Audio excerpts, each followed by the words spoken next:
শুভ ঈদ মোবারক জানাচ্ছি সবাইকে। আজকে আমরা আপনাদেরকে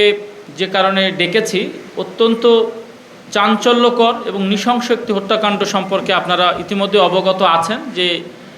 জাতীয় নির্বাচনে কিছুদিন পূর্বে গত 17ই নভেম্বর 2025 রাজধানীর পল্লবীতে সেকশন সি ব্লকে আপনার একটি হার্ডওয়্যারের দোকানে, বিক্রমপুর হার্ডওয়্যারের দোকানে পল্লবী থানা যুবদলের সদস্য সচিব গোলাম কিবরিয়াকে হেলমেট বাহিনী অত্যন্ত নৃশংসভাবে দোকানের মধ্যে ঢুকে তারা গুলি করে তার মৃত্যু নিশ্চিত করে।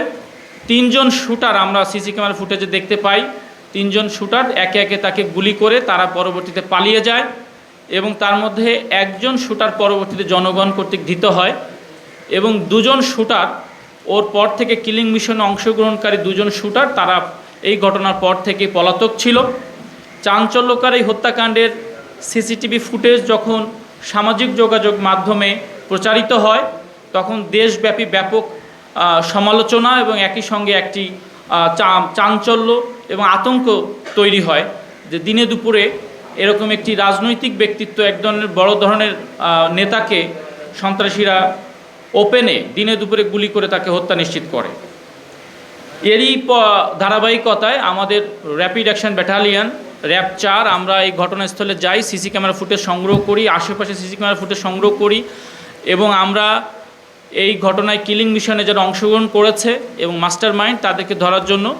ছায়া তদন্ত শুরু করি।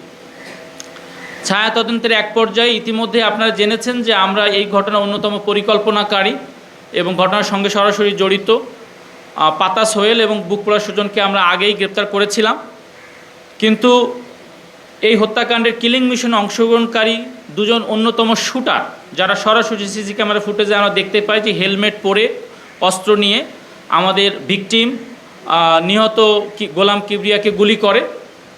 তারা ধরাছোঁয়ার বাইরে ছিল এবং তারা দীর্ঘদিন ধরে পলাতক ছিল। কিন্তু তারপরেও যেহেতু এটি একটি অত্যন্ত চাঞ্চল্যকর হাই ভোল্টেজ একটি হত্যাকাণ্ড, আমরা এই পলাতক আসামিদেরকে ধরার জন্য আমাদের প্রচেষ্টা, তদন্ত এবং আমাদের সার্বক্ষণিক গোয়েন্দা তৎপরতা অব্যাহত রাখি। এরই এক পর্যায়ে আমরা জানতে পারি তথ্য প্রযুক্তির সহায়তায় যে এই আসামিগুলো তারা বিভিন্নভাবে দেশের বাইরে, বাংলাদেশের সীমান্ত অতিক্রম করে দেশের বাইরে যাওয়ার চেষ্টা করছিল। কিন্তু পরবর্তীতে হাদি হত্যাকাণ্ডের পরে যখন আমাদের সীমান্তে কড়াকড়ি হয় এবং সীমান্ত অতিক্রম করা যখন খুব দুষ্কর হয়ে পড়ে তখন তারা অবৈধ পথে দেশের সীমান্ত অতিক্রম করতে ব্যর্থ হয় এবং তখন তারা আবার নির্বাচন পরবর্তী সময়ে এই যে একটু স্থিরতা আছে তখন তারা আবার ঢাকায় ফিরে আসে এবং তারা বৈধ পথে তারা বিদেশে যাওয়ার জন্য চেষ্টা করে, তাদের কাগজপত্র, পাসপোর্ট, ভিসা এগুলো করার জন্য তারা চেষ্টা শুরু করে। তাৎক্ষণিক এই গোপন তথ্য পাওয়ার সাথে সাথে আমরা র্যাপিড অ্যাকশন ব্যাটালিয়নের একটি আভিযানিক দল অভিযান পরিচালনা করে এই কিলিং মিশনের অন্যতম শুটার লোপন ওরফে রোকন তাকে আমরা পল্লবীর ইস্টার্ন হাউজিং থেকে গত রাতে গ্রেপ্তার করেছি এবং পরবর্তীতে ধারাবাহিক অভিযান করে আরেকজন শুটার, সেও পলাতক ছিল,